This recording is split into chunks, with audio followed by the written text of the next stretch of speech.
Assalamualaikum warahmatullahi wabarakatuh. Alhamdulillah alladzi bi ni'matihi tatimmu shalihat. Segala puji bagi Allah Jalla Jalaluh yang karena nikmatnya kebaikan-kebaikan menjadi sempurna. Yang karena rahmatnya niat-niat baik hamba dapat terlaksana.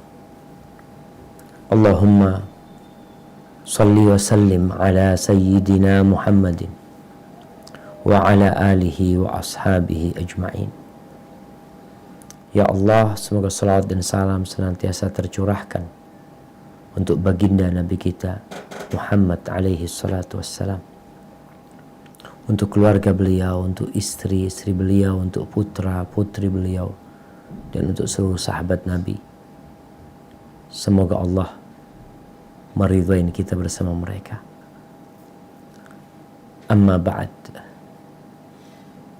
Jamaah rahimakumullah, hidup ini Allah ciptakan untuk menguji siapa di antara kita yang paling baik amalannya. Segala fasilitas, segala benda yang indah-indah di muka bumi ini, atau peristiwa-peristiwa yang melukai hati, yang menyayat sehingga darah itu harus mengucur dengan deras dari jantung kita, itu ujian dari Allah Azza wa Jalla. Allah mengatakan, wa nabluukum bisyarri wal khairi fitnah wa ilaina turja'un. Dan kami menguji kalian dengan kebaikan dan keburukan sebagai bentuk fitnah, ujian untuk kalian, dan kepada kami kalian kelak akan kembali. Ada banyak fitnah di muka bumi ini. Ada fitnah kemiskinan, ada fitnah kekayaan, ada fitnah harta, ada fitnah anak, ada peperangan, ada gempa, ada banjir, ada perampokan, ada kebakaran, dan berbagai macam fitnah lainnya.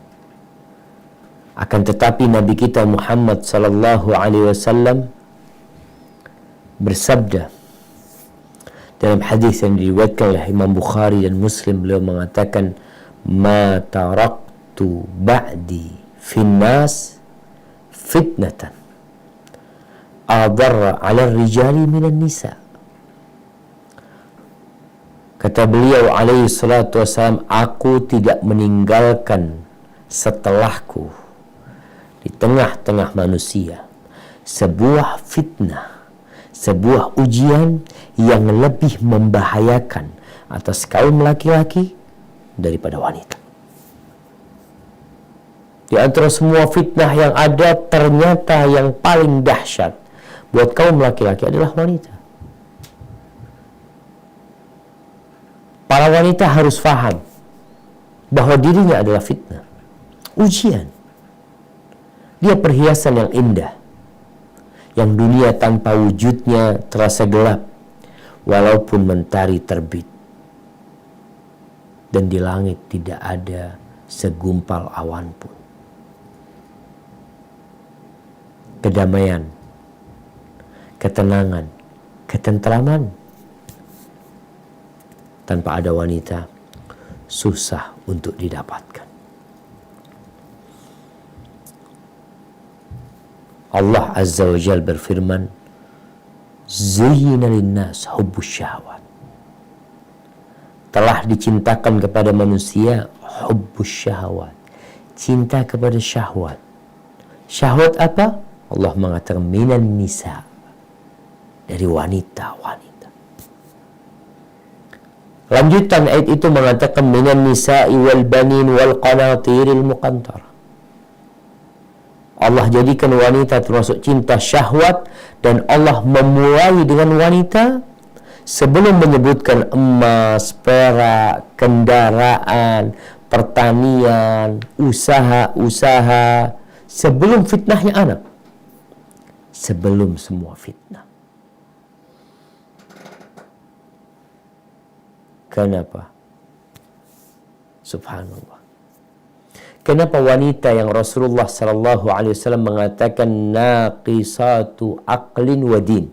Perempuan ini agama dan akalnya kurang. Mungkin sebagian wanita tak suka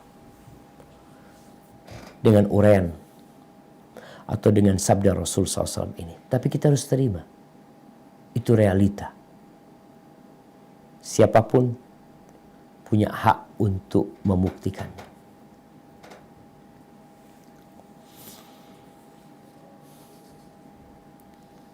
Bagaimana wanita menjadi fitnah buat kaum laki-laki yang akalnya kurang, agamanya kurang wanita ini.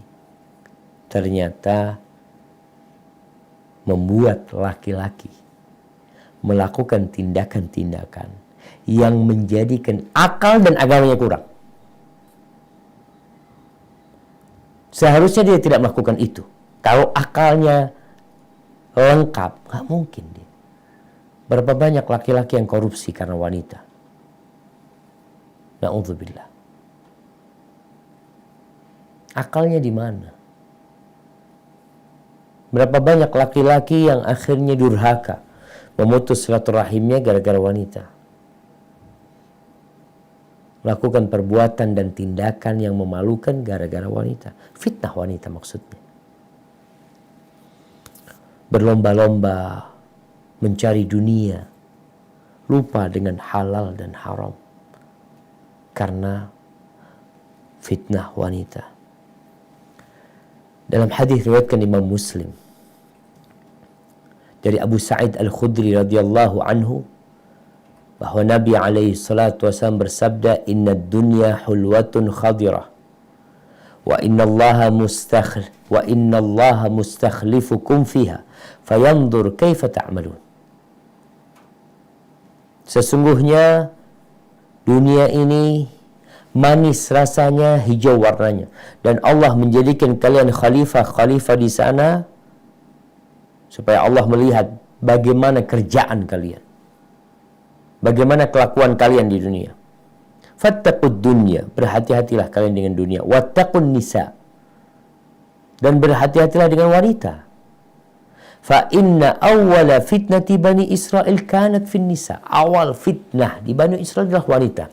Kerusakan, kekacauan yang terjadi di Bani Israel, penyebab pertamanya adalah godaan wanita.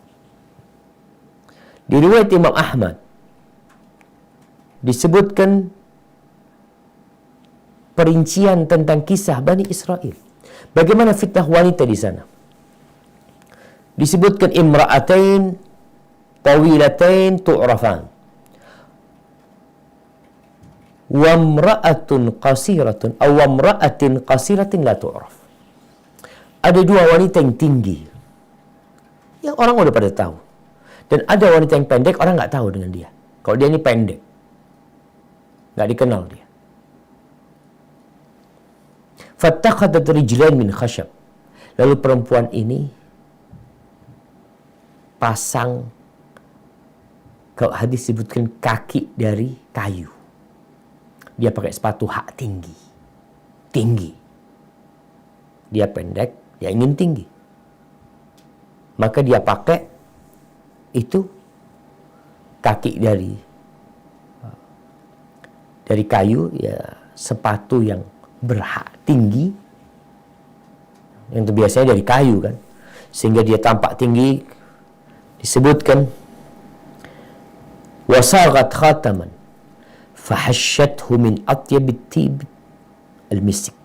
Lalu perempuan ini udah menggunakan pakaian yang panjang, ya, yang kelihatan, supaya nggak kelihatan bahwasanya dia pakai kaki pasangan, sehingga dia tinggi. Kemudian dia buat cincin, yang cincin itu berlobang, yang di situ bisa diisi parfum.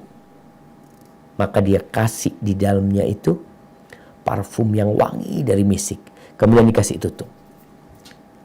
Fa idza marrat bil mala' aw bil majlis, apabila dia, nih perempuan yang pendek, yang nggak ketahuan kalau dia pendek, kalau dia melewatin laki-laki yang sedang di pinggir jalan atau di majelis ya, atau di satu tempat, maka perempuan ini membuka parfum itu supaya aromanya tercium. Fafaharihu, maka aroma itu tercium sehingga membuat para lelaki pada memandang dia. Dan itu yang terjadi di masa kini kalau kita lihat. Itu fitnah Bani Israel yang dulu sebelum diutusnya Nabi Muhammad SAW. Ternyata perempuan-perempuan dari kalangan Yahudi, mereka udah bikin seperti itu. Bagaimana dia berpenampilan yang indah, yang wangi, menawan. Tujuannya apa? Agar laki-laki memandang dia. Ini perusak nih. Perempuan-perempuan seperti ini perusak generasi. Laki-laki yang sudah beristri gara-gara perempuan seperti ini. Anak-anak orang yang belum menikah gara-gara perempuan seperti ini. Dan memang itulah fitnah wanita. Dan Al-Imam Nawawi menyebutkan bahwa fitnah perempuan ini bukan hanya perempuan yang di luar rumah. Istri pun fitnah. Bahkan fitnah istri ini termasuk besar buat kaum laki-laki. Karena dia senantiasa bersama dia. Dan bicara fitnah wanita, Allah Azza wa Jalla mengatakan, ya ayyuhalladzina amanu inna min azwajikum wa auladikum aduwwan lakum fahdharuhum. Mungkin perlu dibaca jemaah. Coba dibaca firman Allah Azza wa Jalla di surah At-Taghabun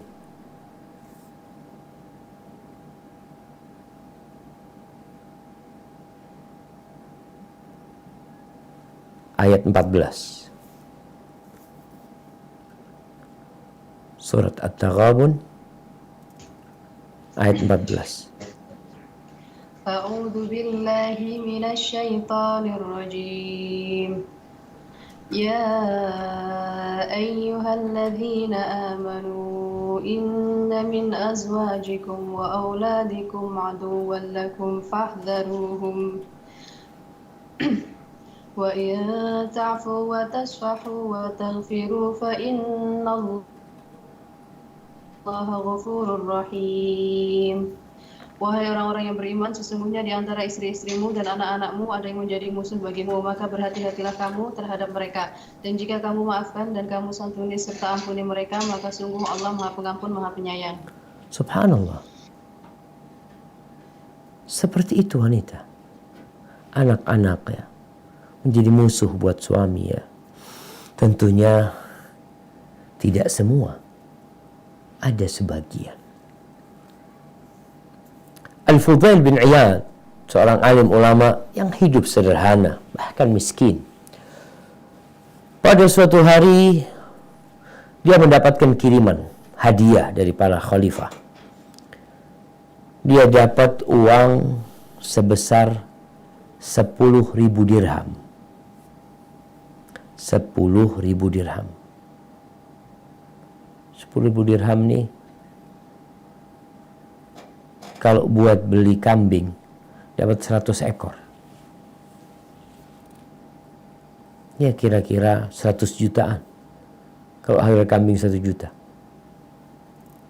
Ketika dapat duit itu, dibalikin sama dia. Nggak mau Al-Fudail bin Iyad. Udah tua Fudail bin Iyad. Akhirnya istrinya marah kepada suaminya. Apa kata istrinya? Taruddu 10,000 wa ma indana qutu yaumina. Engkau balikin 10.000. Sedangkan kita nih makanan hari ini nggak punya. Fudail bin Iyad tahu sama istrinya. Dia mengatakan, mathali wa mathalukum ka qaumin laha baqaratun yahruthuna 'alaiha. Permisalanku dengan kalian ini seperti seseorang, satu kaum yang memiliki seekor kambing betina yang digunakan untuk membajak sawahnya.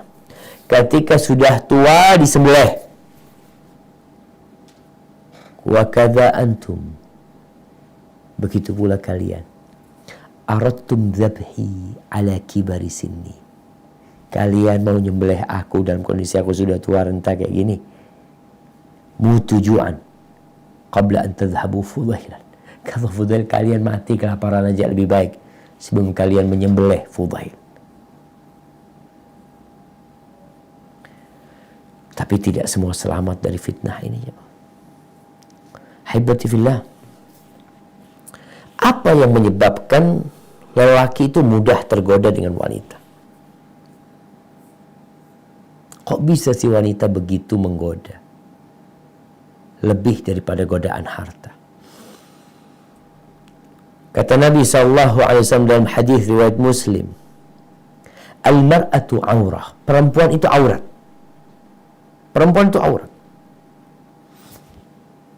Ya sudah aurat perempuan itu. Sesuatu yang harus ditutupin, yang harus dijaga. Lalu kata Nabi SAW, فَإِذَا خَرَجَتْ إِسْتَشْرَفَهَا الشَّيْطَانِ. Kalau keluar, istasyrafah syaitan. Subhanallah, anak tadi berusaha untuk memahami apa sih makna istasyrafah syaitan. Disebutin syaitan ini ketika perempuan itu keluar dari rumahnya, syaitan itu langsung memandang. Seperti ini. Dia lihat ya, ada yang keluar nih. Masya Allah. Oh Masya Allah udah keluar nih. Dia lihat-lihat. Kenapa? Karena syaitan punya sarana untuk menggoda kaum laki-laki. Artinya perempuan ini memiliki kekuatan yang bisa dimanfaatkan oleh syaitan. Maka syaitan kalau perempuan keluar langsung disambut sama syaitan. Dia akan godain laki-laki dengan wanita ini karena dia memiliki sesuatu yang tidak dimiliki oleh syaitan. Baik itu syaitan manusia atau syaitan dari bangsa jin. Syaitan manusia sama. Kalau ada perempuan keluar, dia akan memanfaatkan. Ketika di rumah nggak bisa dia, maka ditungguin keluar sama dia, dibawa keluar pakai mobilnya, di kendaraan umum atau dimanapun. Dan fitnah wanita ini untuk semua kalangan. Jangan dipikir yang sudah umur 70 tahun tidak tergoda dengan wanita. Yang umur 80 tahun, oh udah, nah nggak ada nafsu, nggak ada syahwat, insya Allah nggak bisa digodain sama setan. Setan nggak pernah tidur siang. Dia selalu menggoda manusia selama hayat masih di kandung badan. Apa yang harus kita lakukan supaya tidak terjerumus dalam fitnah perempuan? Syariat Islam. Nih kalau ada orang yang masih fobi dengan kalimat syariat Islam, kau tuh nggak tahu bahwasanya Allah menurunkan syariat ini lebih indah dari semua aturan yang dibuat oleh manusia. Lebih sempurna, lebih menjamin keamanan, kedamaian, kebahagiaan, kelezatan, kesenangan, kemakmuran, keadilan, tuh ada yang di syariat Islam. Kenapa ada yang menentang? Karena nggak tahu. Seperti gelas. Gelas ini airnya bening. Tapi karena dicampurin dengan warna-warni, akhirnya nggak jelas. Tapi ketika disaring kembali, maka kelihatan beningnya syariat Allah ini memberikan kemakmuran buat umat manusia. Syariat Islam berusaha untuk memberikan aturan-aturan yang menyelamatkan kaum laki-laki dan para wanita juga dari fitnah. Contohnya sabda Nabi SAW, iyyakum wad-dukhul 'alan nisa. Kalian jangan masuk-masuk ke tempatnya perempuan. Sekarang laki perempuan dijadiin satu. kalian jangan masuk-masuk ke tempatnya perempuan. Maka kita lihat di masjid itu perempuan di belakang. Oh, ini bias gender ini menindas kaum wanita. Bukan, itu memuliakan kaum wanita. Iyyakumud dukhul al-nisa. Jangan masuk ke tempat-tempatnya perempuan. Wa qala Nabi SAW, ketika Nabi mengatakan itu, ada seorang mengatakan, ya Rasulullah, ara'aital hamu. Ya Rasulullah, gimana kalau ipar yang keluar masuk, gimana? Dia kan masih keluarganya suami. Suaminya nggak ada, dia masuk, keluar masuk, mungkin ngambil sesuatu, betulin sesuatu. Apa kata Rasulullah SAW? Alhamu al-maut. Oh, ipar. Maka ipar itu kematian. Seakan-akan Nabi mengisyaratkan kalau ipar yang masuk itu akan mengantarkan kepada matinya agama seseorang. Bahkan bisa mengantarkan kepada kematian orang yang masuk. Karena ketika dia berzina dan dia sudah menikah, dia akan dirajam sampai mati. Dilarang untuk menjaga keharmonisan rumah tangga. Untuk menjaga kebebasan setiap orang menikmatin keluarganya masing-masing tanpa gangguan yang namanya ada pelakor, ada nggak tahu apa namanya seperti itu. Dijaga, nggak boleh masuk-masuk. Kemudian Rasul sallallahu alaihi wasallam mengatakan, la yakhluwanna ahadukum bimra'atin. Tidaklah seorang di antara kalian yang berduaan dengan wanita, yang Nabi melarang, la yakhluwanna ahadukum bimra'atin. Jangan kalian berduaan dengan perempuan yang bukan mahramnya. Fa inna syaitana thalithuhuma. Syaitan itu yang ketiga. Maka kalau kita perhatikan, ketika seorang sebelum menikah, dia menjalin hubungan asmara yang tidak diridhai oleh pencipta, mulai keluar bersama, duduk bersama, makan bersama, yang ketiganya adalah syaitan. Mereka tidak berdua. Syaitan itu berusaha untuk merangkul keduanya supaya berzina. Ketika sudah menikah, syaitan datang lagi, berusaha untuk menarik keduanya. Kalau awalnya dia dari belakang mendorong keduanya untuk berzina, sekarang setan kalau udah menikah dari tengah. Kenapa di tengah? Kan ganggu, iya ganggu supaya ini berdua berpisah. Maka perbuatan yang paling dicintai setan setelah orang menikah adalah perceraian. Sebelum menikah maka zina, karena dia tahu akan merusak nasab, merusak agama seseorang. Nabi SAW membuat aturan. Ketika sholat di masjid, selesai sholat berjamaah, perempuan itu pulang duluan. Laki-laki masih di masjid berzikir, yang perempuan pulang duluan. Dan perempuan sendiri tidak dianjurkan untuk sholat berjamaah di masjid. Di masjid nih, rumah Allah, nggak dianjurkan. Kalau mereka sholat, yang laki berzikir, perempuan pulang duluan, supaya tidak terjadi campur baur nantinya ketika keluar masjid. Kemudian suatu hari Rasulullah SAW melihat di jalan ini perempuan sama laki jalan berpapasan ya, yang kadang-kadang mungkin tersenggol pundaknya, badannya tersenggol. Apa kata Nabi SAW? Istakhirna fa innahu laysa lakunna an tuhaqqiqna at-tariq alaikunna bihafati at-tariq. Kalian tolong ke samping, kata Nabi SAW. Kalian jangan jalan di tengah. Yang perempuan jalannya ke samping, yang laki di tengah. Sampai diatur seperti itu, jemaah. Demi menjaga agar dunia ini tetap dirahmati Allah Azza wa Jalla. Karena rusaknya Bani Israel, banyaknya terjadi perzinaan, pembunuhan, anak-anak hasil zina yang bermunculan karena perempuan. Maka Nabi SAW sebagai penghulu yang sayang dengan umatnya, beliau berusaha yang perempuan jalannya ke samping ya, jangan di tengah. Sampai perempuan itu kadang-kala di masa Nabi SAW kalau jalan di samping itu bajunya nempel ke tembok. dari menjaganya diri mereka. Kalau sekarang laki perempuan jalan bareng, na'udzubillah, berenang bareng.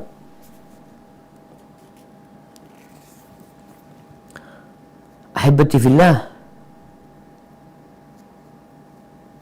di masa Nabi SAW, Masjid Nabawi itu punya beberapa pintu.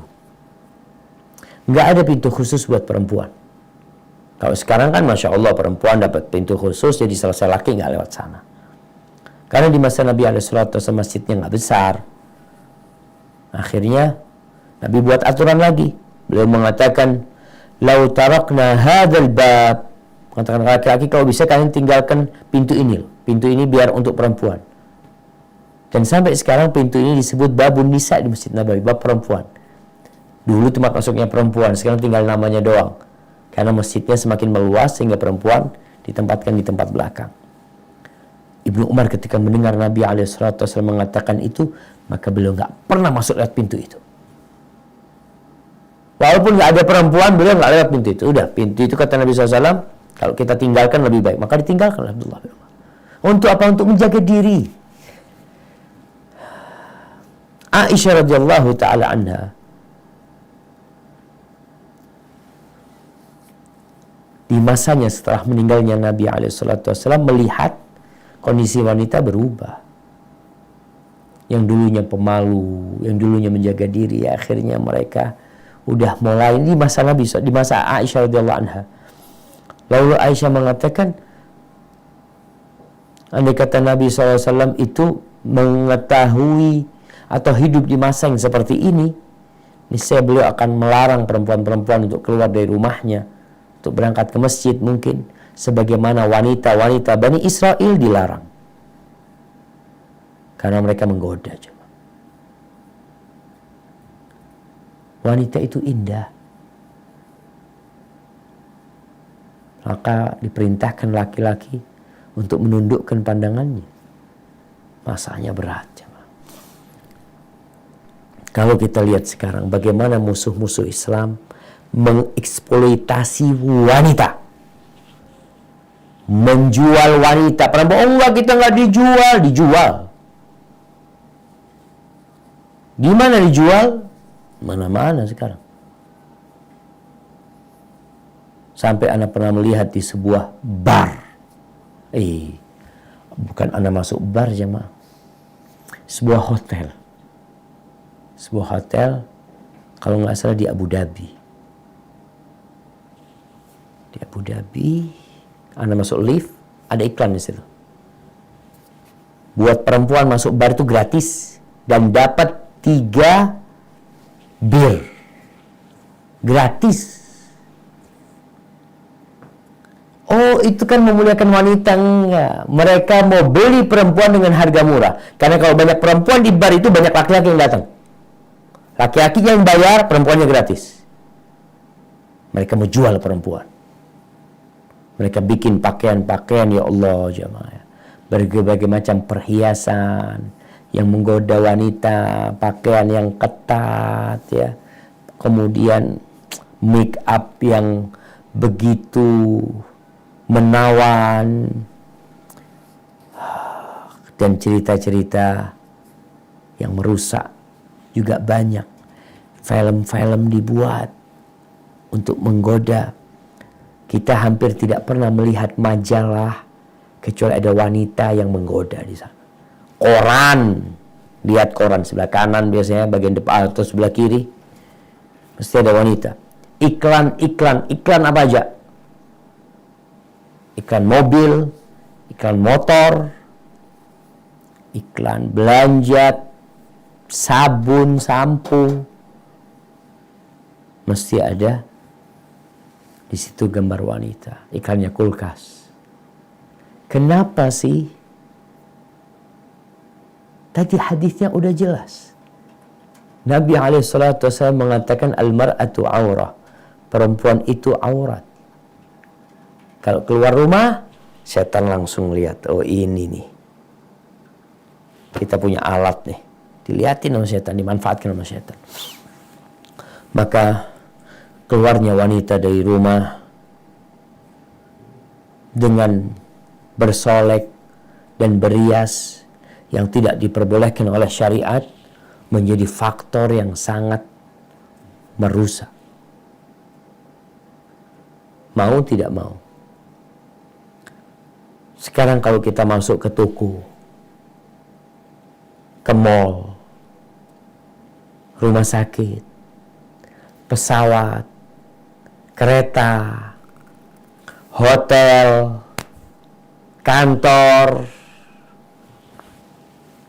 semuanya mengandung unsur eksploitasi wanita untuk menggoda kaum laki-laki. Semuanya. Kemana kita mau pergi sekarang?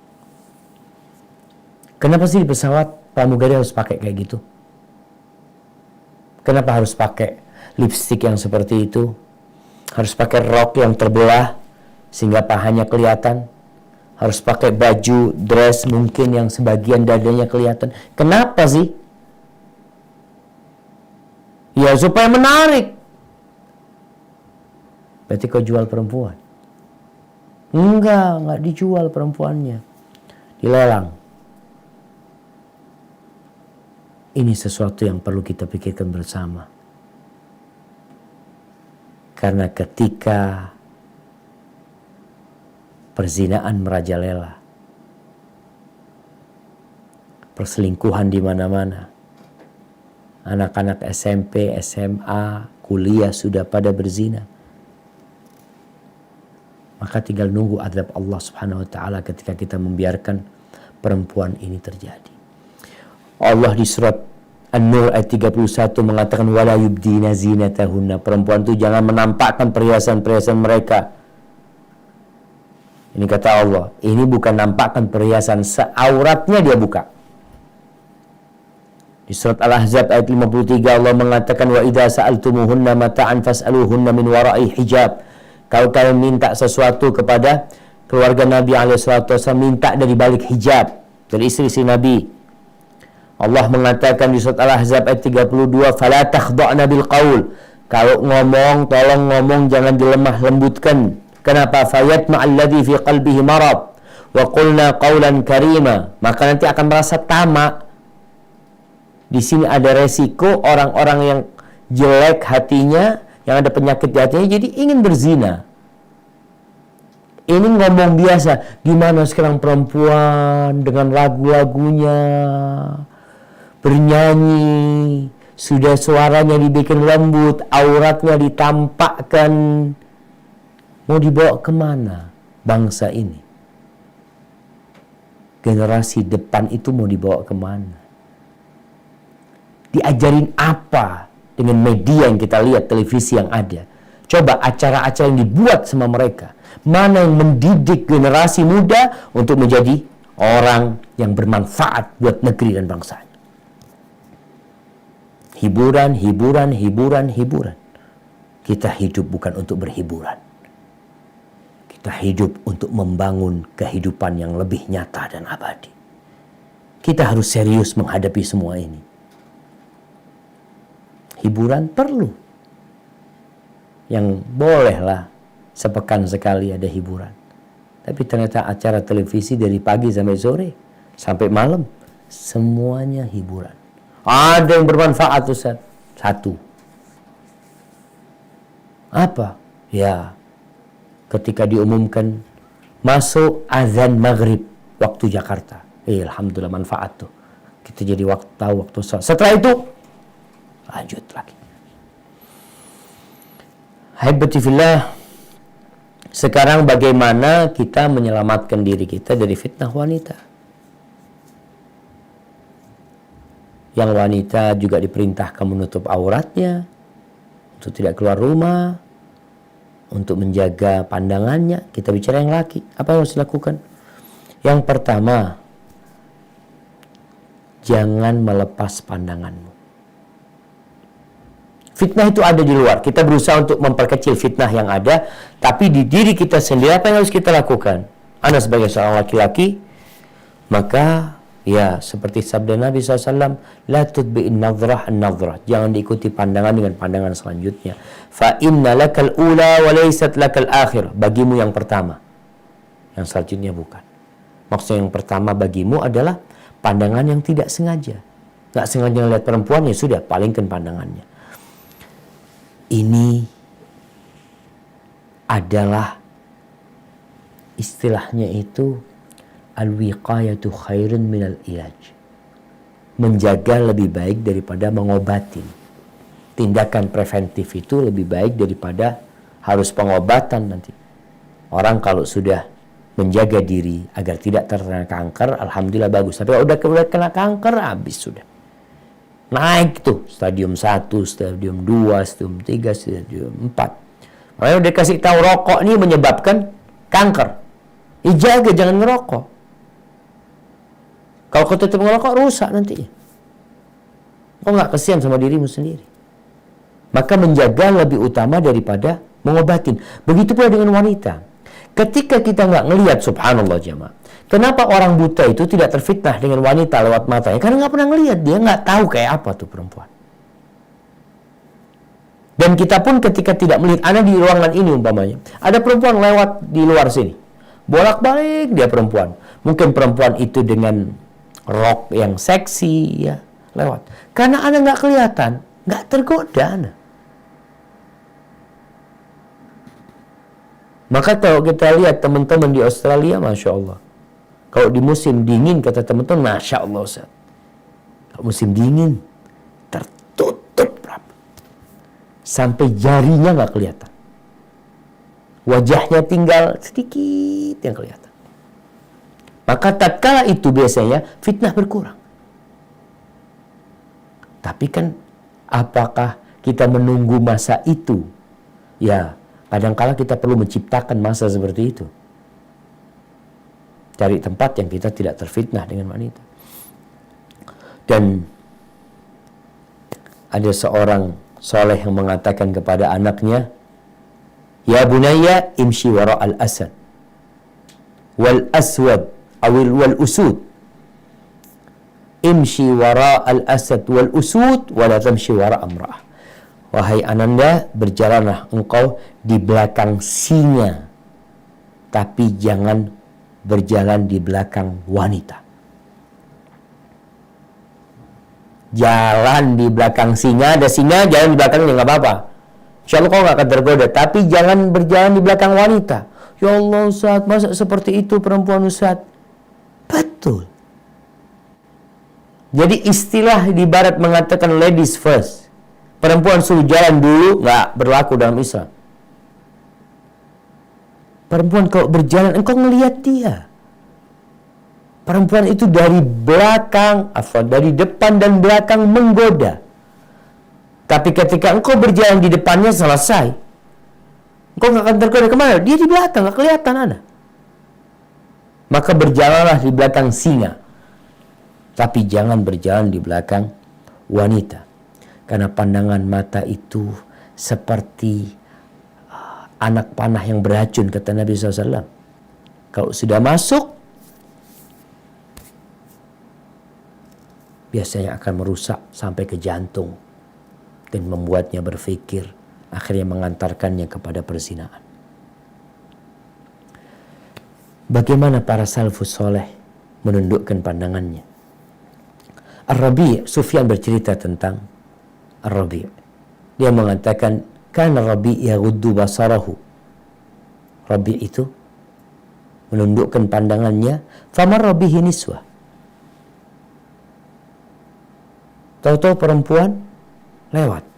Maka Rabi' itu menundukkan pandangannya sampai seperti orang buta. Akhirnya wanita-wanita itu berpikir dia ini buta. Mereka mengatakan, ya Allah, na'udzubillah dari buta, na'udzubillah, akhirnya tinggal. Padahal dia nggak buta. Dia sedang menundukkan pandangannya. Hasan bin Abi Sinan. Disebutkan Hasan bin Abi Sinan ini berangkat sholat id. Biasanya sholat id banyak perempuan-perempuan memang keluar juga melaksanakan sholat id. Ketika pulang, ada yang mengatakan kepada dia, ya Aba Abdullah, ma ra'ayna idan akthar nisa'an minhu. Kita nggak pernah ngelihat lebaran seperti ini. Yang paling banyak perempuannya kayaknya sekarang ini. Banyak perempuan yang pada sholat. Memang hari itu menakjubkan, perempuan banyak sekali yang berangkat ke masjid untuk sholat id. Ketika pulang, dia berjumpa dengan istrinya. Lalu perempuan itu mengatakan, kam min imra'atin hasanatin qad nazarta al-yawm. Berapa banyak wanita cantik hari ini yang kamu lihatnya. Diam, Hasan tidak jawab. Perempuan ini kadang-kadang nggak perlu dijawab. Kalau nggak nanti ribut. Ya, terus ngomong kayak gitu. Insya Allah bisa cuci mata kalau hari ini. Banyak perempuan-perempuan yang bening-bening yang kau lihat. Akhirnya Robi nggak kuat sama istrinya mengatakan, qala wayhaki ma nadartu illa fi ibhami mundu kharajtu min indiki hatta raja'tu ilaiki. Wayhaki, kau tahu, sejak aku keluar dari rumah sampai pulang ke sini, aku tidak melihat kecuali kepada jari jempolku ini. Artinya dia menundukkan pandangannya melihat kepada jarinya. Karena jamaah, kalau sudah memandang, jadi penyakit akhirnya. Kemudian cara yang kedua, apabila seorang lelaki melihat sesuatu yang menakjubkan, pulang ke rumahnya. Pulang ke rumahnya. Maka di sini di rumahnya harus ada istri. Kalau punya rumah, sudah. Hasratnya itu hendaklah dia salurkan kepada istri. Apa kata Nabi SAW? Innal mar'ata tuqbilu fi surati syaitanin wa tudbiru fi surati syaitan. Laki dan perempuan ini tukbil dari arah depan dalam gambaran setan, dari arah belakang dalam gambaran setan. Dia menggoda dia dengan tubuh dia. Fa idza ra'a ahadukum ra'atan fa'ajabathu. Kalau seseorang di antara kalian melihat perempuan yang membangkitkan hasratnya, falyati ahlahu, hendaklah pulang ke keluarganya, ke istrinya, karena itu akan fa inna dzalika yaruddu ma fi nafsi. Ketika sudah disalurkan hasratnya, selesai sudah. Itu kalau lihat pandang, kalau melihat langsung pulang. Tapi kadang-kadang di rumah nggak ada istrinya. Istrinya sibuk masak, suaminya pulang, mau ngapain ke sini? Kalau ngelihat suaminya pulang tidak di waktu biasanya, ada perlunya dia. Lihat suaminya pulang, langsung siap-siap pakai parfumnya. Ya musuh, ahlan wa sahlan bang, fadl bang, pengen minum apa? Kalau dia pulang tidak di waktunya pulang, biasanya ada sesuatu. Gimana yang belum menikah? Yang belum menikah ya sabar, sholat, puasa, insya Allah itu akan meredam syahwatnya. Yang ketiga, jangan datang ke tempat-tempat fitnah, tempat-tempat banyak perempuan. Di Indonesia nih kita lihat ada banyak acara, mungkin di luar juga sama di Australia, di Sydney mungkin ada daerah-daerah yang memang akhirnya tempat fitnah tersebut. Banyak perempuan yang tidak berhijab, banyak perempuan yang pakai pakaian yang mini. Kadang-kala di mall, kadang-kala di pinggir pantai, kadang-kala ada acara car free day mungkin. Di beberapa tempat ada tempat senam ya, perempuan dengan pakaian yang ketat, dia goyang-goyang ke sana. Jangan datang ke tempat itu. Karena ada pemuda yang kata, Ustaz, ana udah puasa sunnah Ustaz, tapi kok fitnah godaan syahwatnya belum mati. Datang ke tempat itu masalahnya. Maka hindari tempat-tempat fitnah itu, pergi, menjauh. Insya Allah kau akan selamat. Kemudian yang keempat, kalau ada perempuan yang godain, hendaklah laki-laki ini tidak menoleh. Jangan menoleh. Jangan digubris, jangan diladenin. Kadangkala via handphone ngobrol dulu ya, ini laki-laki kadangkala nggak usah dia curhat ini itu macam-macam. Kalau sudah mulai menjurus ke sesuatu yang kayaknya nggak bagus, matikan handphonenya, blokir nomornya, selesai. Insya Allah kau selamat. Jurej, ketika ada wanita yang datang menggoda dia, tinggal sama Jurej. Nggak dihawil, nggak diladenin, dan alhamdulillah itu menyebabkan Juret selamat dari godaan perempuan tersebut. Tapi kadang-kala laki-laki ini ya udah imannya lemah, dia ladenin tuh perempuan sehingga dia terjerumus kepada perzinaan. Kemudian yang kelima jamaah, Yang terakhir, sebelum kita masuk ke sesi tanya jawab, ketahuilah bahwa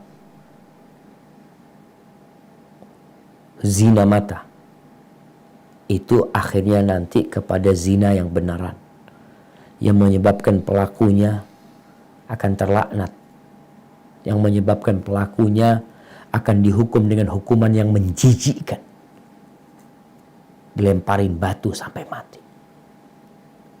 Itu azab di dunia.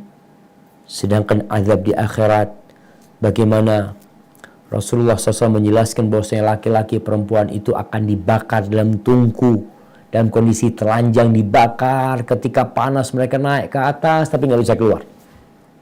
Terus masuk, turun lagi, naik lagi ke atas, nggak bisa keluar. Dan na'udzubillah, orang yang berzina sekali, kalau nggak segera bertobat, balik lagi dia berzina. Mungkin kau mengatakan, enggak, insya Allah aku udah tobat. Biasanya ada panggilan-panggilan untuk mengulangi zina itu. Maka seorang itu berpikir bahwasanya dosa zina ini adalah dosa yang besar. Laki-laki yang berzina di luar rumahnya, na'udzubillah, mungkin istrinya dizinain orang di rumahnya gratis.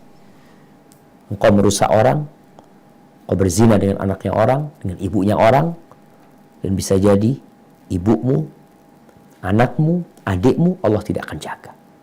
Ihfadillah yahfadka. Kau jaga Allah, Allah akan menjagamu. Dan balasan itu sesuai dengan amalan yang dilakukan. Kalau kita tidak godain anak orang, kita jagain anaknya orang, insya Allah anak kita akan dijaga sama Allah Azza wa Jalla. Hadza wallahu a'lam bishawab. Itu yang bisa kita kaji pada kesempatan kali ini. Kita akan buka sesi pertanyaan yang agak panjang. Kami persilahkan kepada teman-teman yang udah siap di sana. Fadhol.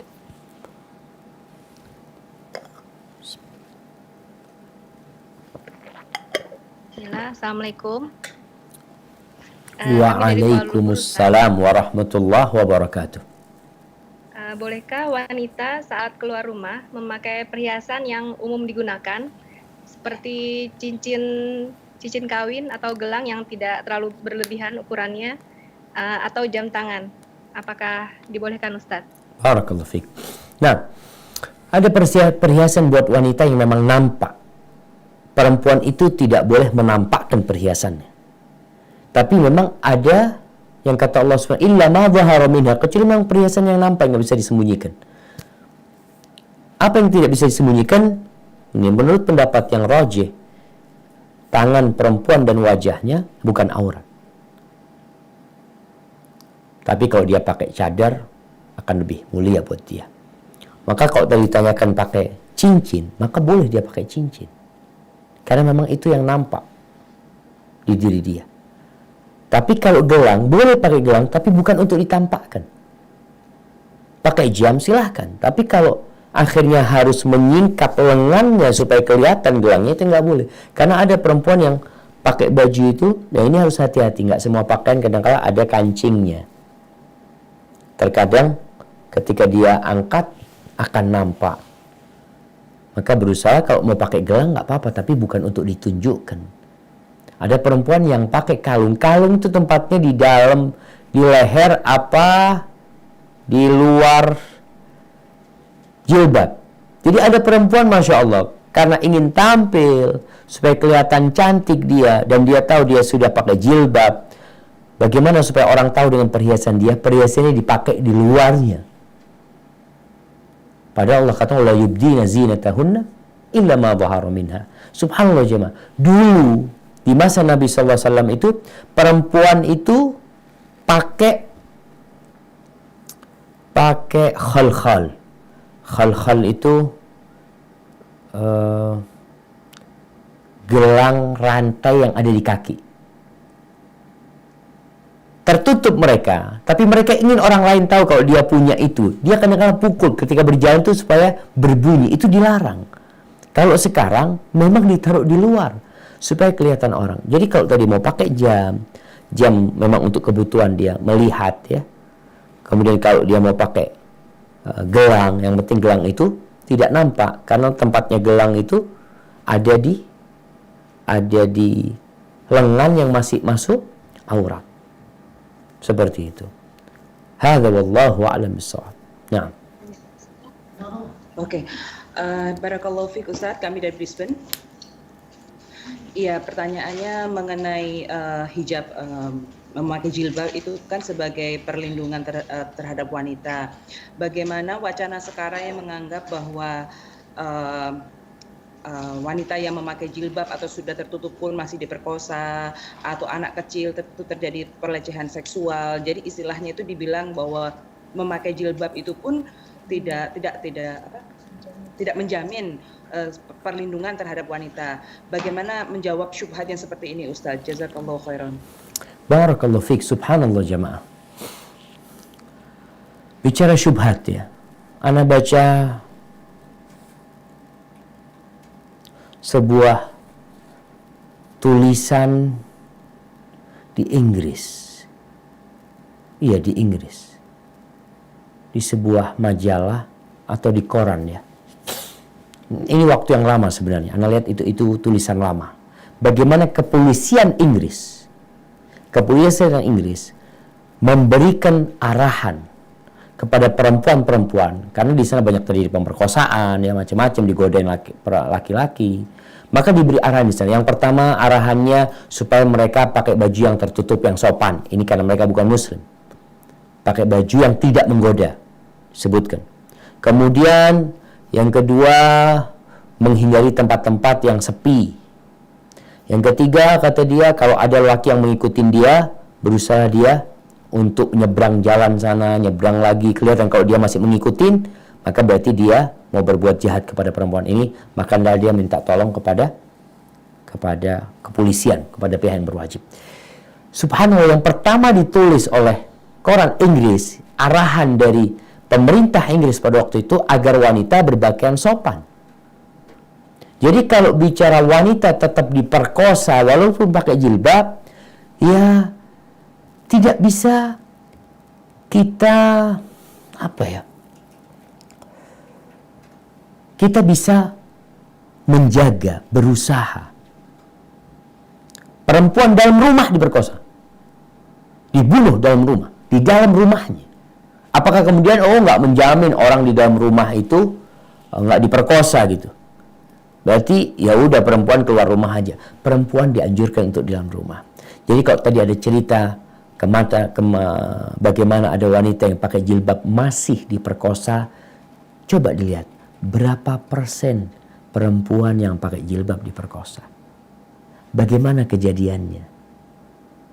Dia berjalan sendirian. Perempuan diperintahkan dalam Islam untuk tidak berduaan dengan laki-laki.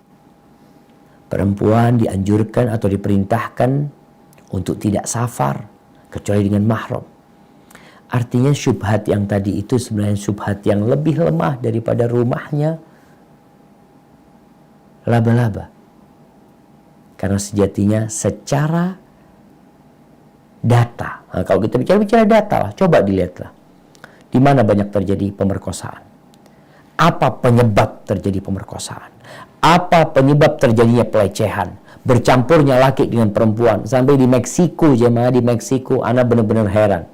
Sebelum Indonesia itu membuat busway itu ada bagian depan buat perempuan, bagian depan buat laki-laki. Kemudian ada gerbong-gerbong komuter itu yang untuk perempuan, yang untuk laki-laki. Sebelum Indonesia melakukan itu, di Meksiko udah dilakukan.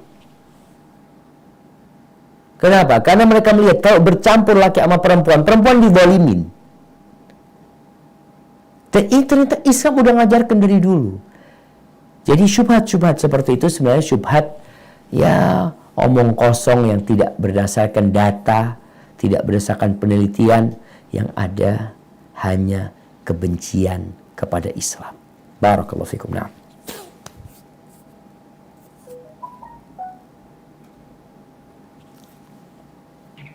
Assalamualaikum Ustadz.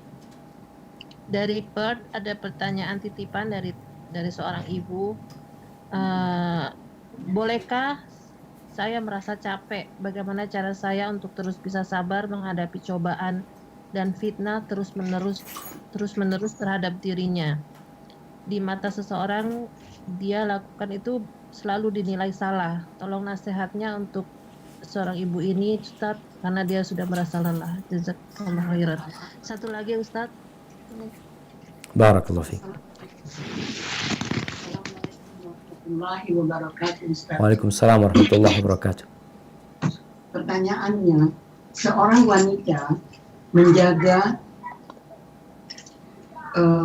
anak-anak dari kawan-kawannya, di antaranya anak kawan-kawannya itu ada yang lelaki sudah akhir balik, artinya teenager.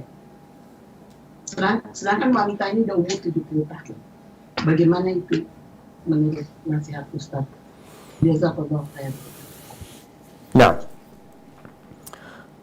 ada dua pertanyaan. Yang pertama berkaitan dengan bagaimana harus bersabar menghadapi musibah yang silih berganti ya.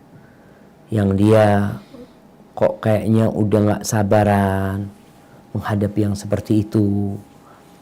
Apa yang harus dia lakukan? Kadang-kala ditanggapin selalu buruk oleh orang lain, padahal kita ingin berbuat baik. Hidup ini ujian. Kemanapun kita pergi, dimanapun kita berada, karena Allah sudah memutuskan bahwa dunia ini darul bala, negeri bala. Maka kalau ini mencari kesenangan di muka bumi ini salah, bukan tempatnya. Seperti orang mencari mutiara di padang pasir. Kemudian seorang wanita kadang-kala merasa hanya dia yang susah hidupnya. Orang lain bahagia, orang lain senang, ana susah hidupnya. Subhanallah. Sejatinya semua orang memiliki cobaan yang berbeda-beda. Terus bagaimana supaya kita bisa bersabar? Yang pertama, melihatlah kepada kebesaran Allah Azza wa Jalla. Lihatlah kepada hikmah yang Allah inginkan dari kita. Ada bala yang kata Nabi SAW terus mendampingin seseorang. Nemenin orang ini, bala ini gak lepas. Sampai kapan? Sampai dia berjalan di muka bumi ini tanpa punya dosa. Oh, ternyata bala itu seperti sabun cuci yang membersihkan baju. Noda-noda itu jadi hilang. Kita pun sedang dibersihkan. Kemudian kalau bicara tentang pahala buat orang yang dapat bala, yang hidupnya penuh dengan musibah, maka subhanallah tentunya berbeda dengan orang yang senang hidupnya atau yang tidak dapat bala kecuali sedikit. Maka kata Nabi SAW, yawaddu ahlul afiyati yawmal qiyamah anna juludahum quridat bil maqarid lima yarawna min thawabi ahlil bala. Itu orang-orang yang hidupnya ya jauh dari bala, tidak terlalu banyak yang menimpa dia di dunia. Ketika melihat pahala, balasan, ganjaran yang diberikan kepada orang-orang yang penuh dengan bala hidupnya, dia ingin kulitnya itu digunting-gunting dengan gunting dari besi supaya dia dapat pahala itu. Maka lihat ke sana. Kemudian selain melihat ke sana, hendaklah melihat kepada yang di bawah kita agar terhibur kita. Bukan hanya kita yang susah. Ada banyak orang yang lebih susah dari kita hidup. Hal itu insya Allah akan membuat kita jadi bersyukur. Kemudian itu juga lihat nikmat Allah tuh banyak yang diberikan kepada kita. Hanya saja orang itu ketika kena musibah, konsentrasi dia kepada musibah itu. Dia lupa. Lupa dengan apa? Kenikmatan Allah yang lainnya yang Allah telah berikan kepada dia. Maka hendaklah seorang lakukan hal itu sambil berdoa memohon kepada Allah, Allahumma afriq alaina sabra. Dan ketika dia sudah mulai kehabisan energi untuk sabar, maka cobalah dia ngapain? Salat, bertasbih, memohon kepada Allah Azza wa Jalla agar Allah menguatkan dia. Tapi ada pun berkaitan dengan pertanyaan kedua, tentang seorang wanita yang mungkin merawat anaknya orang, yang mana anaknya itu nggak semuanya perempuan, ada yang laki-laki, kemudian yang laki-laki udah remaja, udah baligh. Apa yang harus dilakukan? Maka dia menjaga interaksi dengan anak-anak itu. Ada batasan-batasan yang harus tetap dia jaga. Seperti apa? Di antara batasan yang harus dijaga adalah ya dia tetap harus pakai jilbab. Dia tetap harus pakai kerudungnya. Kemudian dia tidak berduaan dengan anak itu di rumah. Dan juga auratnya anak itu kita juga udah nggak boleh ngelihat, karena dia udah, kalau kecil mungkin ya kita merawat dia, gantiin baju dia, tapi ketika dia sudah mulai besar, maka hendaklah perempuan-perempuan yang bekerja mungkin sebagai perawat anak-anak perempuan untuk menjaga diri. Dan kalau ternyata dia itu ada yang modelnya hadonah, tempat penitipan anak, harus dipisahkan. Kalau sudah ada laki-laki yang baligh, ya sudah bersama laki-laki yang baligh, dan perempuan yang baligh dengan perempuan yang baligh pula, atau dengan anak-anak. Hadza wallahu a'lam bissawab.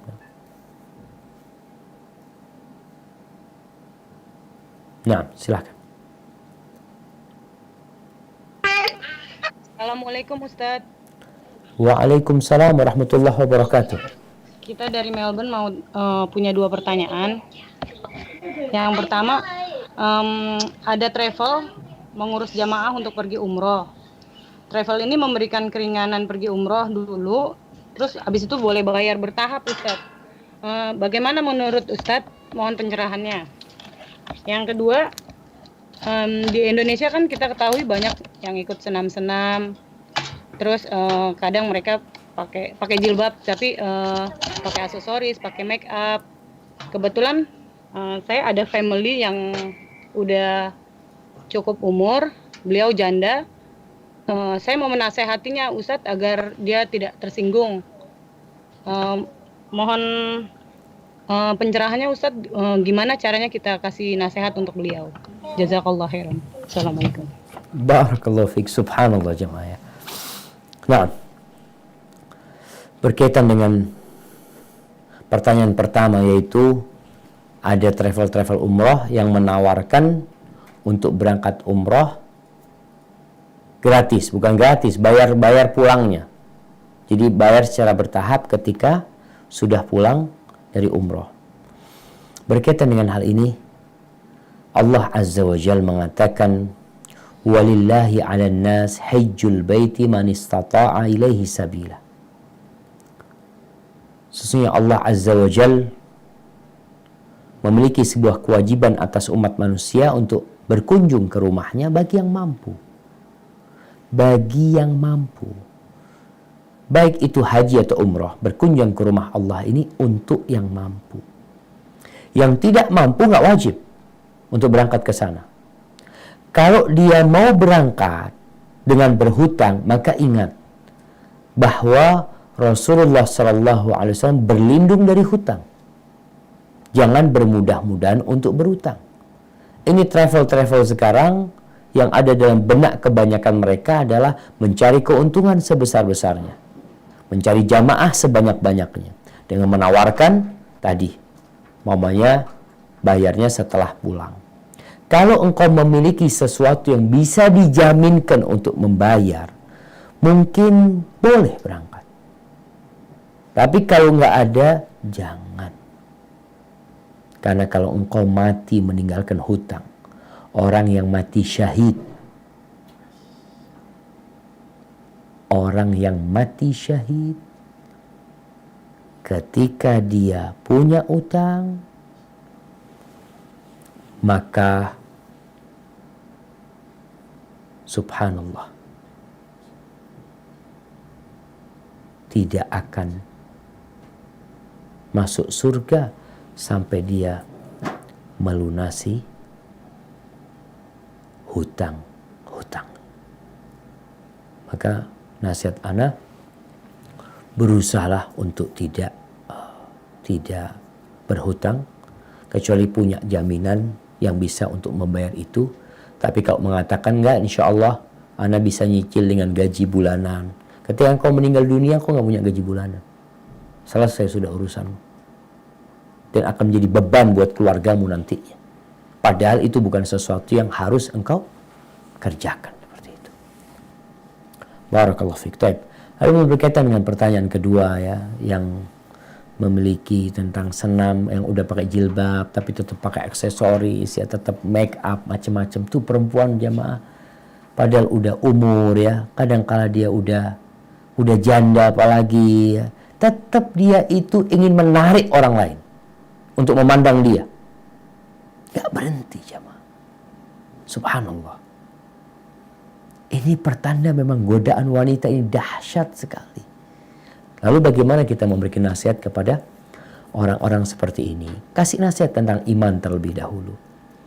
Tentang hakikat kehidupan. Tentang bagaimana seorang muslim seharusnya hidup di muka bumi ini.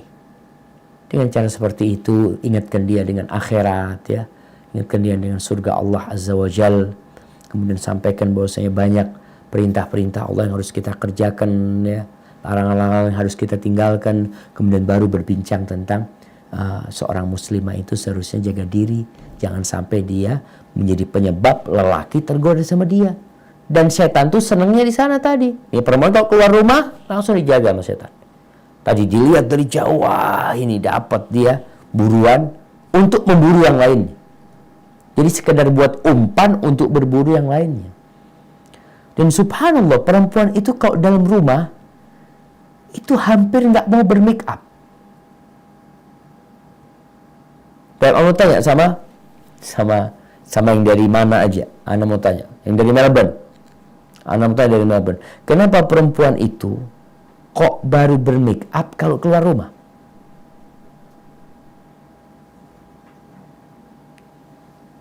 Nah,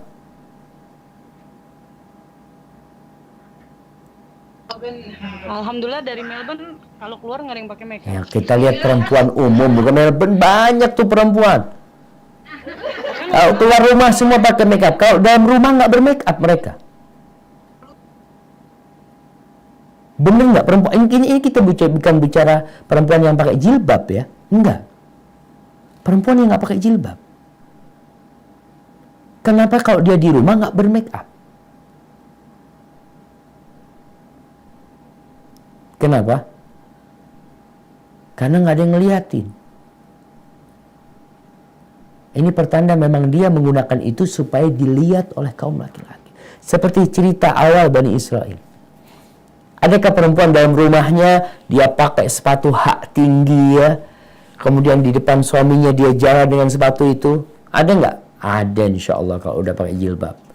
Kalau udah ngerti agama, masya Allah, dia biasanya akan berusaha untuk menghibur suaminya. Suaminya datang dia pakai sepatu yang bagus, pakaian yang indah, karena tujuan dia memang menghibur suaminya. Maka kasih nasihatlah perempuan-perempuan yang seperti itu untuk bertakwa kepada Allah Azza wa Jalla, untuk berharap pahala dari Allah dan tidak menggoda laki-laki yang seharusnya mereka menundukkan pandangan, tapi kita memang ingin dia melihat kita dan memandang kita.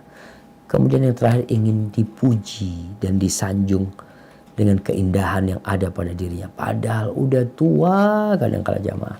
Hadza wallahu a'lam bissawab.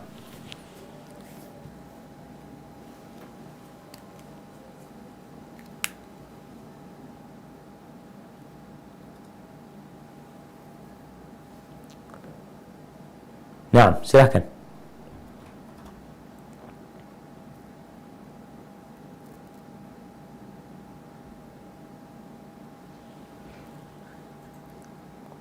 Ahlan wa sahlan.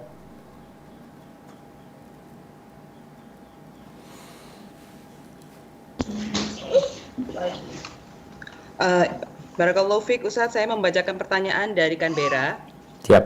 Yang pertama, bagaimana hukumnya bersalaman dengan kakak ipar maupun keponakan laki-laki yang berbeda jauh umurnya dan kakak ipar itu sudah kita anggap sebagai kakak atau bapak sendiri, sedangkan keponakan laki-laki dari suami sudah kita anggap sebagai adik sendiri. Yang kedua, Satu-satu aja biar nggak lupa Ustaz. mengenai hal yang sedang viral saat ini, mengenai disertasi seorang doktor Universitas Islam tentang halalnya zina jika di tempat tertutup dan haram jika di tempat terbuka. Gimana? Afwan? Yang kedua?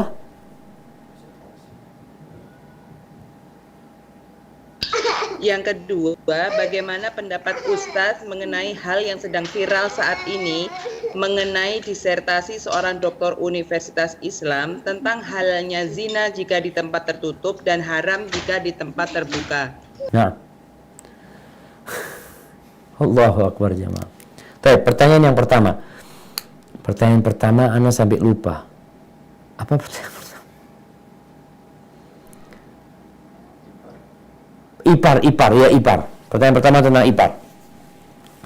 Jamaah, berkaitan dengan menganggap yang bukan mahram jadi mahram, tetap nggak bisa. Yang bukan mahram tetap bukan mahram. Oh, kita sudah anggap sebagai saudara sendiri. Memang ada sesama sepupu nih, karena dia itu hidup bareng ya, bertetanggaan sampai besar, kayaknya udah seperti kakak beradik, itu tidak menjadikan mereka kakak beradik. Sebagaimana kakak ipar atau abang ipar itu tidak akan pernah menjadikan dia sebagai mahram. Keponakan ipar juga, keponakan suami tidak akan pernah menjadi mahram. Jadi kita baik sama mereka, kita jaga silaturahim dengan mereka, tapi tetap dengan batasan-batasan yang sudah ditetapkan oleh Allah, mana yang mahram dan mana yang bukan mahram. Apa yang bisa kita lakukan kepada mahram kita, apa yang bukan mahram kita. Bukan berarti kita boleh berduaan dengan dia, karena kita sudah anggap dia sebagai bapak kita, subhanallah. Kita kemudian melakukan yang biasa kita lakukan dengan mahram kita, berduaan sama dia, nggak boleh. Tetap jadi anggapan dari diri kita itu tidak menjadikan atau tidak merubah hukum sejatinya. Hukumnya tetap. Kalau yang kedua berkaitan dengan viralnya sebuah disertasi yang berpandangan bolehnya berzina. Dia tidak mengatakan berzina ngomongnya. Karena kalau bicara bolehnya berzina, nggak ada yang membolehkan zina. Mereka bahasanya bolehnya melakukan hubungan seksual. Bolehnya berhubungan badan tanpa ikatan pernikahan. Ini dalilnya dengan milkul yamin, karena di masa dulu itu budak-budak itu boleh digauli oleh pemiliknya, boleh digauli sama pemiliknya tanpa pernikahan. Berarti boleh kita cari perempuan yang kita nggak perlu nikah lah dengan dalil tadi. Kenapa diviralkan jamaah? Kenapa yang nulis seorang muslim? Sejatinya tulisan-tulisan barat itu udah banyak kayak gitu. Mereka menebarkan syubhat-syubhat, tapi karena yang menulis itu orang kafir, maka nggak diterima oleh umat Islam. Yang namanya mustasyriqun, para orientalis. Sejak dulu mereka berusaha menebarkan syubhat-syubhat, membuat kajian-kajian. Tapi kajian-kajian mereka nggak laku. Karena umat Islam, kafir.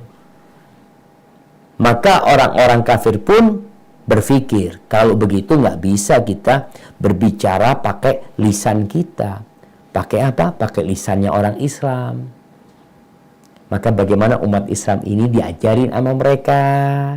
Baik yang dari Indonesia, dari Mesir, dari Maroko. Orang-orang belajarnya ke barat nih. Dulu awalnya ke barat belajarnya. Belajar di Sorbonne, di McGill, di Kanada sana, atau di Amerika, belajar di sana, belajar Islam. Kita ini selalu berbicara, kita tuh ketinggalan sama orang Barat. Mereka sudah sampai ke bulan, kita masih belajar tentang masalah namanya khilafiyah. Betul, seharusnya udah selesai. Urusan agama nggak usah di otak-atik. Antum belajar ke Amerika bagaimana bikin rudal. Belajar ke Amerika bagaimana bikin pesawat tempur. Belajar ke sana bagaimana pulang bisa bikin handphone tanpa kita harus impor dari Amerika, dari Cina, dari Korea. Hendaknya kita belajar ke sana itu. Ketika belajar ke Amerika, belajar Islam, pulang ngerusak Islam. Kenapa? Laung belajar dari orang yang memang ingin merusak Islam dari dulu. Maka ini masalah kita jamaah. Ada sampai seorang guru besar perguruan tinggi Islam negeri di Indonesia dulu, udah mati dia. Dia pulang dari Kanada.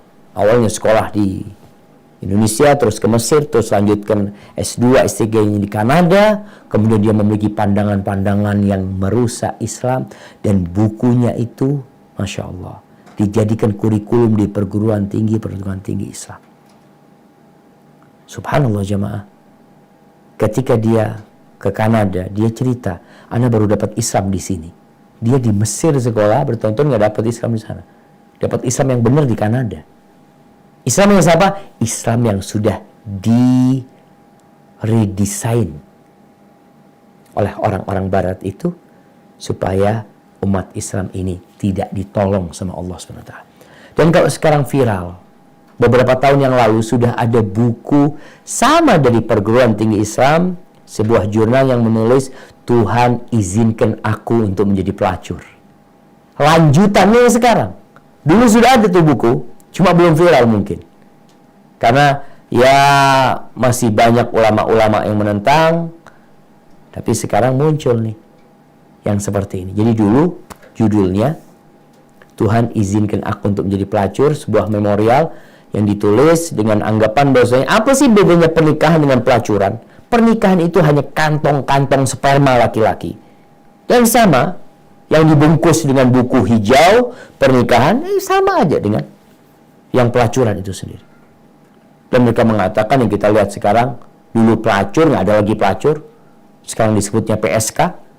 Semua muaranya itu adalah untuk merusak, dan wanita ini adalah yang jadi korban sebenarnya.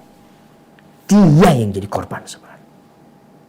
Hanya para wanita merasa dia bisa hidup bebas, dia bisa bekerja semau dia, keluar semau dia, masuk semau dia, dengan lelaki mana dia akan berzina dia lakukan itu. Tapi bahasa-bahasa agama ini mulai dihilangkan untuk mengikis keimanan sebenarnya. Maka nggak usah diviralkan. Kita tuh kadang-kadang memviralkan sendiri. Udah banyak orang yang jauh dari agama baca itu, oh bagus ini. Sehingga mereka ketika berzina tidak lagi merasa berdosa. Dulu orang berzina, ini bedanya bid'ah dan maksiat. Ketika orang melakukan kemaksiatan, dia tahu ini dosa, dia berzina ini dosa. Ketika masalah syubhat, yang fitnahnya syubhat, kemudian dia bikin sesuatu aturan agama yang baru, dibungkus seakan-akan agama membolehkan. Dengan pemikiran dia itu, bagaimana orang akan bertobat? Ketika dia melakukan perzinaan, yang dibilang hubungan seksual di luar nikah, tapi yang ada sandarannya dalam agama, sehingga itu seakan-akan boleh, gak akan pernah bertobat. Yang ada, ya memang kiamat udah deket ya ma. Tapi kita harus berusaha. Jangan sampai Allah Azza wa Jal menjadikan kita orang-orang terburuk. Yang terjadi kiamat itu tidak, yang kiamat tidak akan terjadi kecuali yang tersisa di muka bumi adalah orang-orang yang paling buruk pada waktu itu. Hadza wallahu a'lam bissawab. Nah.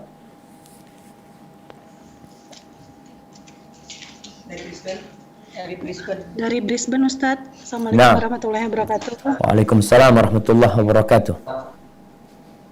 Ya, saya mau bertanya bagaimana batasan antara misalnya kita udah punya anak laki-laki yang teenager. Apakah boleh misalnya di rumah itu kita berpakaian seksi gitu Ustadz? Mungkin dengan alasan kalau misalnya di Australia kan di luar tuh banyak yang berpakaian seksi, jadi biar anak laki-laki kita ini nggak kaget gitu loh, jadi udah terbiasa. Apakah boleh seperti itu? Udah terbiasa. Maksudnya jadi nggak kaget melihat karena di rumah kan misalnya dia udah melihat misalnya mungkin ibunya misalnya berpakaian seksi, itu apakah boleh seperti itu? Nah, barakallahu fikum. Maksudnya seksi yang bukan seksi, maksudnya masih udah ini, maksudnya masih dalam batasan, cuman dengan maksud seperti itu, Ustadz. Iya. Yang kedua, Ustadz. Assalamualaikum warahmatullahi wabarakatuh. Waalaikumsalam warahmatullahi wabarakatuh. untuk perempuan umroh sendiri atau haji sendiri itu gimana? Nah, Di atas katanya 45 tahun boleh. 45 tahun. Barakallahu fiik. Iya, berkaitan dengan pertanyaan pertama ya. Pertama, perempuan di rumah pakai pakaian yang sopan. Pakaian yang sopan. Artinya kalau dia pakai pakaian seksi yang bisa menimbulkan hasrat, itu nggak boleh. Apalagi dia ingin menunjukkan kepada anaknya. Anak itu menghormati ibunya. Anak itu cinta sama ibunya. Tapi tetap nggak boleh ibunya menggoda syahwat anaknya dengan pakaian seperti itu.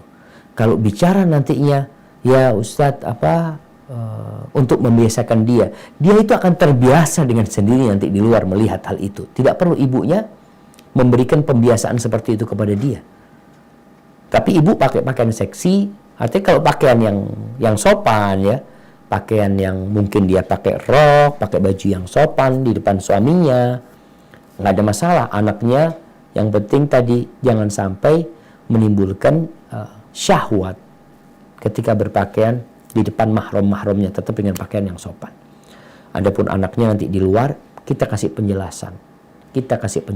Wallahi jamaah, kalau bicara di luar itu pakaian seksi, mau nggak mau sekarang kita berangkat kemanapun, jangan di Australia, di Indonesia, anak-anak kepingin main di mall, mamanya kemana, pemandangannya nggak ada yang enak sebenarnya. Maka kita benar-benar harus mendidik anak kita dengan keimanan. Dengan cara apa? Kita katakan ketika melihat sesuatu yang menggoda, tundukkan pandanganmu. Seperti itu. Hadza wallahu a'lam bishawab. Kalau sesama perempuan sama perempuan, ya tetaplah pakaian yang sopan ya, tapi tidak sampai pakaian seksi yang tidak sampai menggoda lah, tetap sopan lah. Karena kadang-kala perempuan sama perempuan lagi ada pernikahan ya, dia pakai gaun malam yang bagus seperti, tapi jangan sampai menimbulkan syahwat. Karena LGBT sekarang ini na'udzubillah udah tersebar di mana-mana. Adapun pertanyaan kedua berkaitan dengan haji umroh tanpa mahram.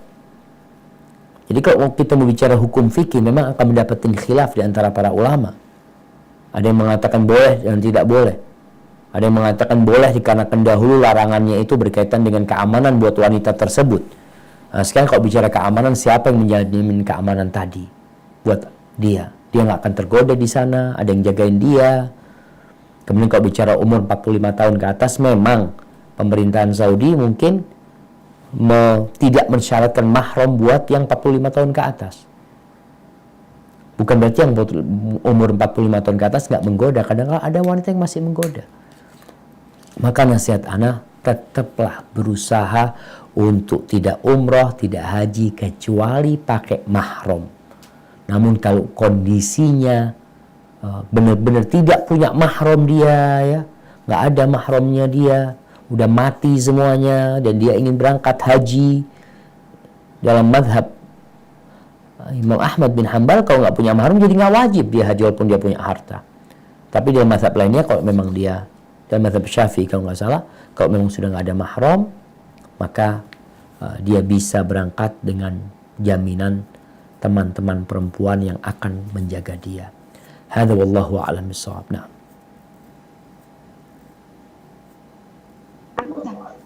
Assalamualaikum Ustadz. Waalaikumsalam warahmatullahi. Mau tanya Ustadz, kalau kita ikut arisan tapi terus dapat pertama, uangnya ini misalnya lumayan gitu ya Ustadz jumlahnya. Kalau kita nggak pakai sampai setahun, arisannya juga belum selesai, masih bayar terus, itu harus dizakatin apa enggak Ustadz? Terus yang kedua, Assalamualaikum Ustadz. Waalaikumsalam warahmatullahi wabarakatuh. Ustadz mau nanya menyambung pertanyaan 2 minggu yang lalu mengenai yang orang tua mengambil uang anaknya tanpa sepengetahuan si anak itu Ustadz. Siap.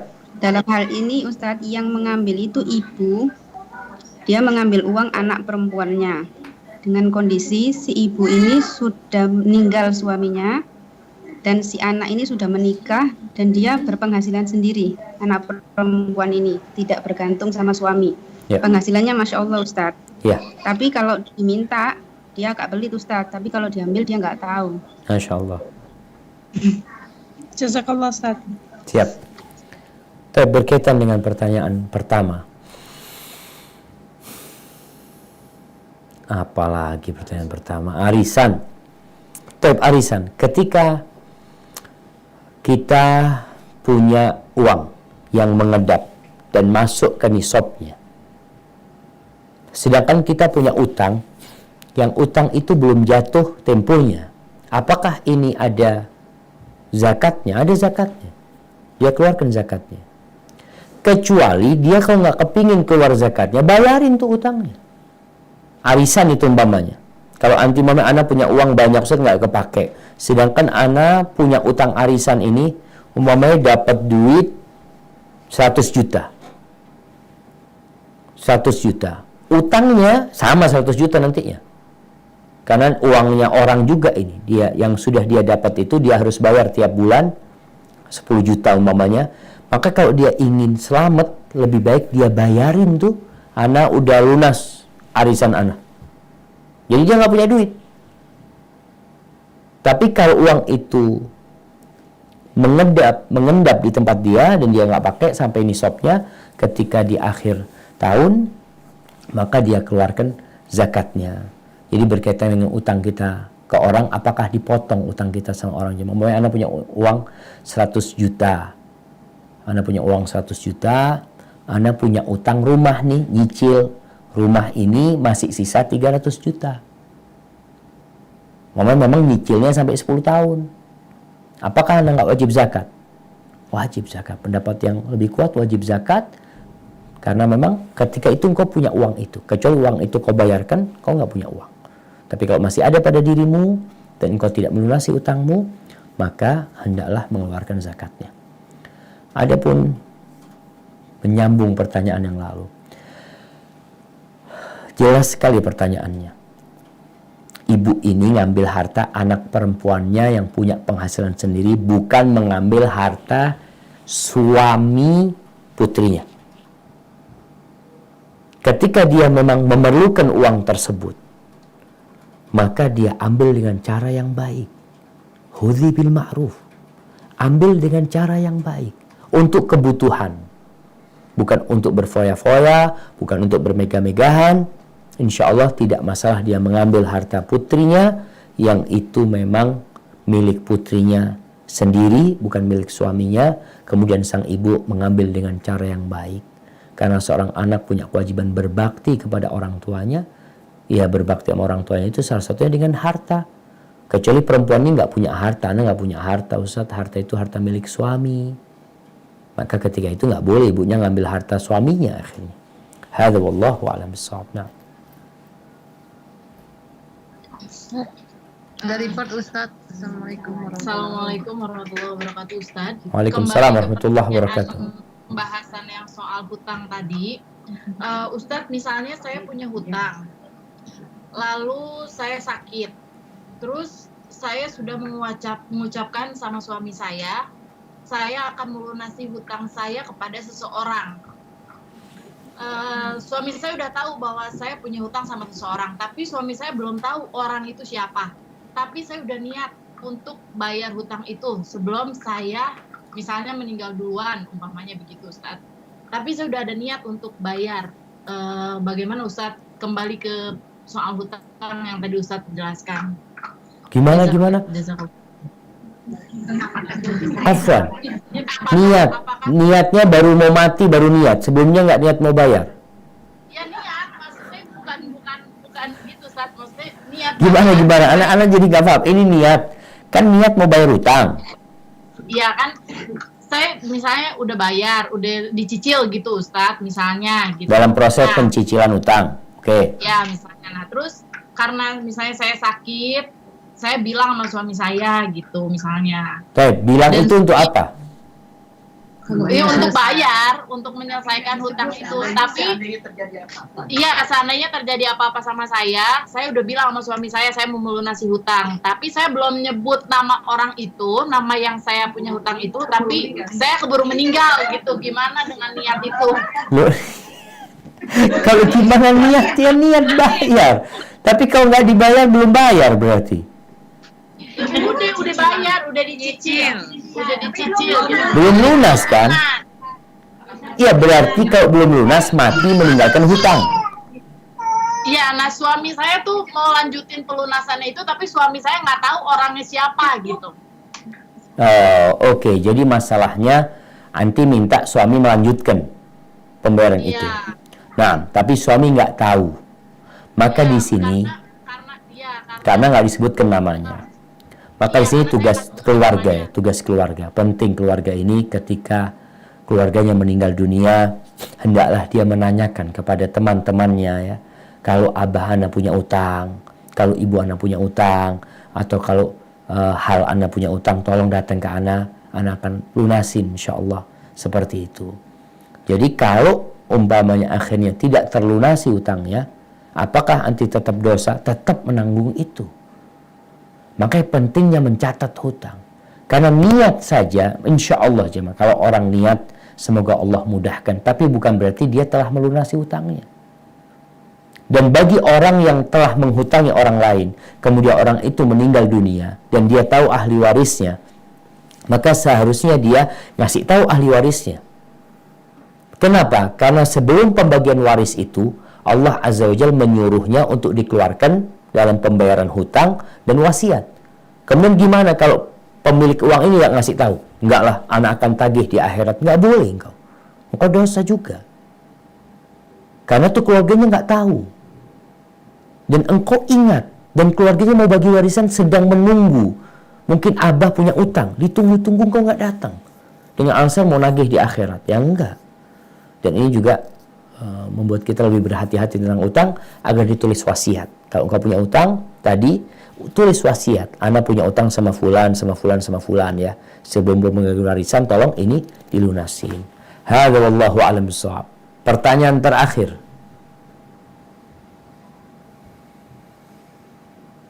Hari ini Malaysia ikut nggak? Assalamualaikum Pak Ustadz. Waalaikumsalam warahmatullahi. Dari mana nih? Melbourne. Melbourne lagi, balik lagi gitu ke Melbourne. Ini Pak Ustadz mau nanya nih, apakah jika wanita yang kerja buat keluarganya itu termasuk sedekah? Terus yang kedua, boleh nggak nambah lagi? Jangan banyak-banyak, satu cukup. Satu lagi dong Pak Ustadz, apakah wanita wajib salat Jumat? Itu aja Pak Ustadz, sekolah ya. Barakallahu fiik. Iya, seorang wanita yang bekerja untuk membantu keluarganya, mungkin dia kasih kepada suaminya, mungkin dia kasih kepada anak-anaknya. Apakah itu sedekah? Nah, cerita Zainab, istrinya Ibnu Mas'ud radhiyallahu anhu, yang dia bekerja menenun kemudian dijual, dibuat makan sama keluarganya. Ketika dia tanya sama Nabi SAW, Nabi mengatakan alaihi salatu wasallam, yang kau berikan kepada suami dan anak-anakmu itu adalah sedekah. Tinggal bagaimana kita niat baik jamaah dalam bekerja ini, bukan untuk memperkaya diri, bukan untuk sombong-sombongan, bukan untuk memperbanyak harta, tapi untuk memenuhi kebutuhan kita. Adapun wanita tentang Jumat, maka nggak wajib dia sholat Jumat.